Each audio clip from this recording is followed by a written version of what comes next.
सच्चिदानंद सद्गुरु साईनाथ महाराज की जय। ओम साई राम। मित्रों, आज का ब्लॉग आप सभी हमारे साईं परिवार के लिए बहुत ही विशेष लाभकारी और कल्याणकारी है, क्योंकि आज के ब्लॉग में हम अपने साईं परिवार के लिए गुरुवार का थर्सडे का बहुत ही विशेष उपाय लेकर के आए हैं, जिसके माध्यम से आज के कलयुग में जो व्यक्ति सफ़र कर रहा है इन कारणों से।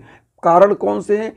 पहला तो आर्थिक तंगी, दूसरा दाम्पत्य जीवन की बाधा, तीसरा बच्चे योग्य हो गए हैं विवाह के लेकिन विवाह ना मिल पाना, चौथा जॉब और कैरियर के लिए पूरा का पूरा प्रयास करना, मेहनत करना लेकिन उसमें सफलताएं ना मिल पाना, चौथा आपका बिजनेस व्यापार है, आपका बिजनेस व्यापार है लेकिन वह अचानक से मंदी में चला जाता है, घाटे में चला जाता है और आप महसूस कर रह जाते हैं और जीवन एक ऐसी भीषण बाधाओं से घिर जाता है कि आप किंग कर्तव्य विमूढ़ हो जाते हैं, क्या करें क्या ना करें।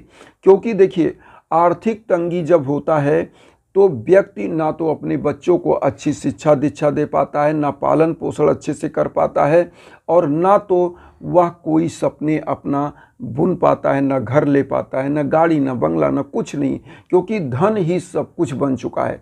और आज के कलयुग में धन से 99% परिवार जूझ रहे हैं।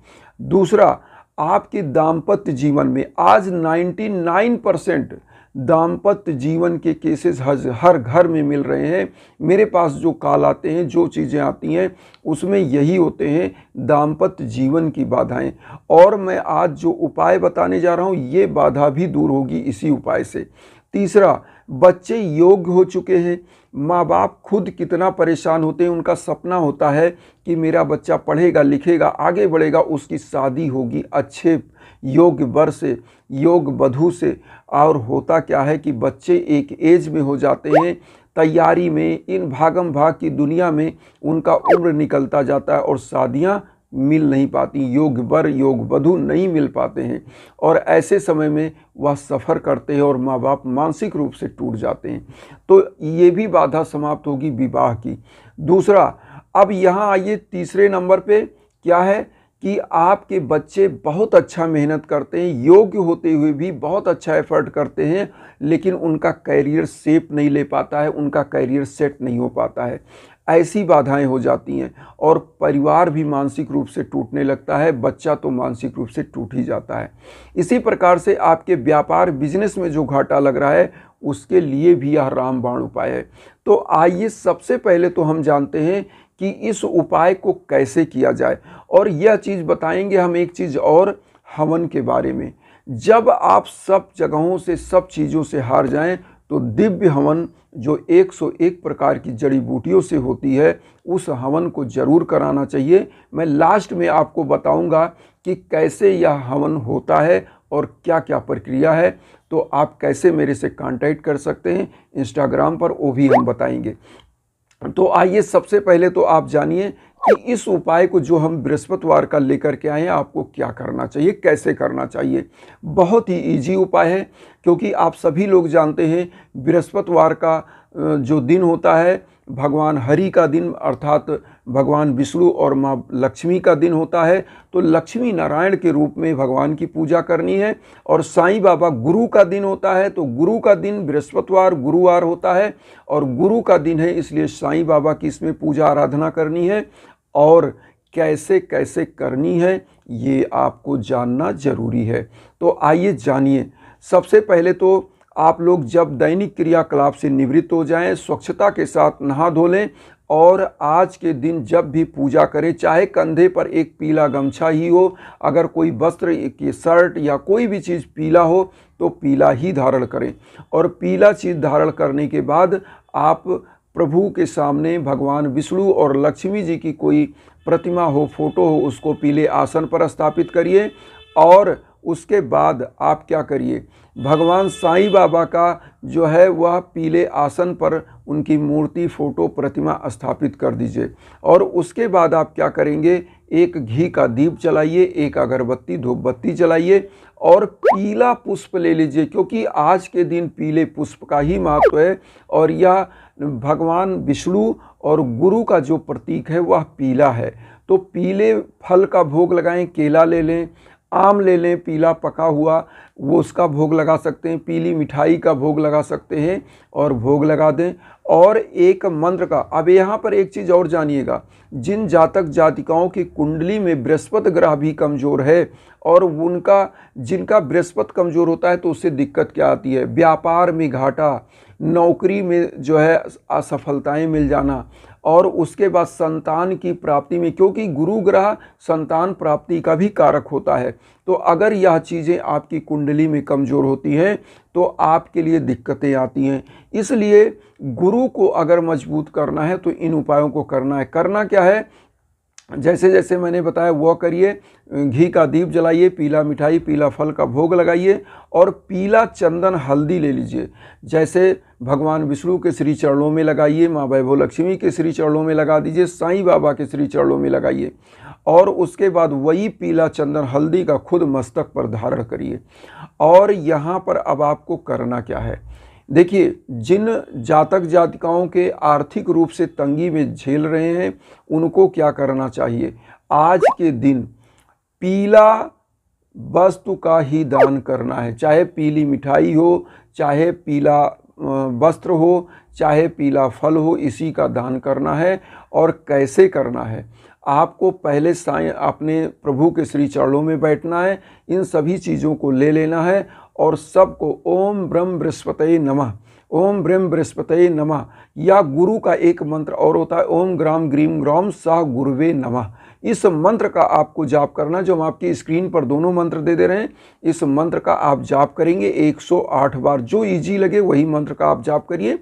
और उसके बाद प्रभु विष्णु के और माँ वैभव लक्ष्मी के श्री चरणों में पुष्प अर्पित करिए, घी का दीप और अगरबत्ती से उनकी आरती करिए। साईं बाबा के श्री चरणों में गुरु मानते हुए गुरु का नाम जो है जो मंत्र है ओम ग्राम ग्रीम ग्राम सा गुरुवे नमः, मंत्र का जाप करते हुए साईं बाबा के श्री चरणों में आप पुष्प अर्पित करिए। और पुष्प अर्पित करते हुए बाबा की भी आरती करिए और धूप दीप दिखाइए।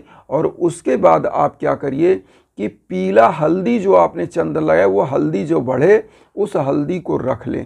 अब जिन जातक जातिकाओं के विवाह में बाधाएं आ रही वह क्या करें, इसी दिन बृहस्पतिवार के दिन केले के पेड़ के नीचे जाएं, एक घी का दीप जलाएं, पीला जो है चना, आप चना का दाल ले लीजिए, वहाँ पर भोग लगाइए, थोड़ा सा किशमिश का भोग लगाइए, अगरबत्ती वहाँ पे दिखा करके, और पीला पुष्प केले के जड़ में 1 लोटा जल अर्पित करिए और प्रणाम करके वहाँ पर देव गुरु बृहस्पति का ओम ग्राम ग्रीम ग्राम सा गुरुवे नमः मंत्र का जाप करके, या ओम ब्रह्म बृहस्पतये नमः मंत्र का जाप करके 108 बार चले आइए। और हर गुरुवार करिए। अगर जिन जातक जातिकाओं की शादियां नहीं हो रही हैं, जिन बंधु बांधवों की शादियों में विलंब है, तो वह क्या करें कि बृहस्पतिवार का व्रत भी धारण कर सकती हैं साईं बाबा का, जिसमें आप 7 बृहस्पतिवार या 9 बृहस्पतिवार, 11 बृहस्पतिवार, जितना आप रख सकें उतना बृहस्पतिवार का व्रत धारण कर लीजिए और संकल्प के साथ कि प्रभु हमको योग वर दीजिए या योग वधु दीजिए जो हमारा जीवन सुखमय हो। तो यह करिए, इससे भी आपका जीवन सुखमय होता है। इसी प्रकार से जिन बंधु बांधवों की दुकानों में या उनका बिजनेस है या जो रोजी रोटी की तलाश में है, उनको क्या करना चाहिए, जो बच्चे तैयारी कर रहे हैं उनको क्या करना है कि आप जो है जहाँ स्टडी करते हैं वहाँ पर एक कागज़ लीजिए। आप यहाँ साईं बाबा के सामने, विष्णु भगवान के सामने बैठे हैं, जिस हल्दी का आपने चंदन लगाया है उसी हल्दी से एक सफ़ेद कागज़ पर स्वास्तिक का निशान बनाइए और उस कागज़ को क्या करिए कि वहीं भगवान विष्णु के, साईं बाबा के श्री चरणों में, माँ वैभव लक्ष्मी के चरणों में रख दीजिए। और शाम को, अगर शाम को पूजा कर रहे हैं तो सुबह उठाइए, सुबह पूजा कर रहे हैं तो शाम को इस कागज़ को अपने स्टडी रूम में चिपका दीजिए।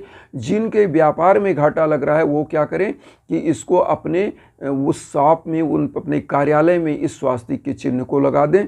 और इससे मैं बता रहा हूँ नकारात्मक ऊर्जा दूर होती है, सकारात्मकता आती है और आपके व्यापार में दिन दूना रात चौगुना वृद्धि होती है। अब यहाँ पर आते हैं कि हवन कैसे होता है।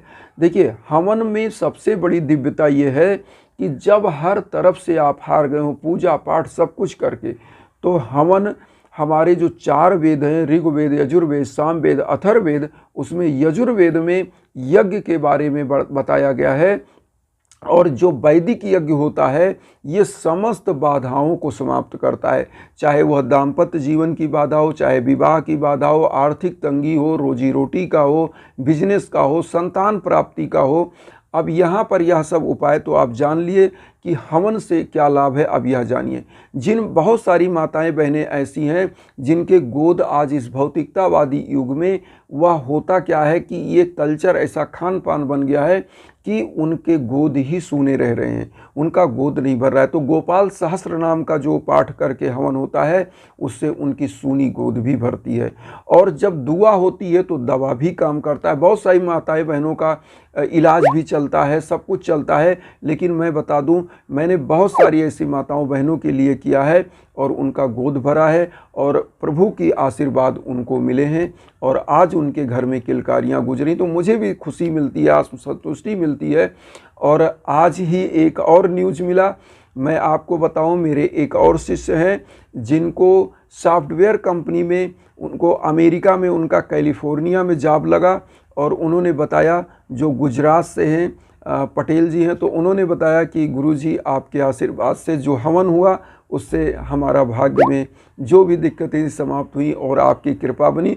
तो आज गुरु पूर्णिमा तो कल थी, लेकिन हमारे शिष्य ने आज हमको ऐसी सूचना दी। तो काफ़ी खुशी मिलती है जब किसी का शिष्य आगे बढ़ता है, मुझे भी अच्छा लगता है। और बाबा की कृपा है, वो मेरी नहीं, वो बाबा की कृपा होती है। मैं तो एक साधक हूँ, सच्चा साधक, और बाबा के श्री चरणों में हूँ, तो वो तो बाबा की देन होती है। तो आप सभी लोग इसी प्रकार से जुड़े रहिए, एक दूसरे का सहयोग करा जाए और एक दूसरे की खुशियों को आपस में बांटा जाए, यही होना चाहिए। और इसी तरह से आपकी तरक्की होगी, हमारी तरक्की होगी। तो आइए, वसुधैव कुटुंबकम की जो भावना हम लेकर चल रहे हैं उसमें आप भी चैनल को सब्सक्राइब करके मुझे आशीर्वाद दीजिए और उन साईं भक्तों तक वीडियो को जरूर शेयर करिए जो किन्हीं कारणों से कष्ट में, दुख में। इसी भावना के साथ ओम साई राम।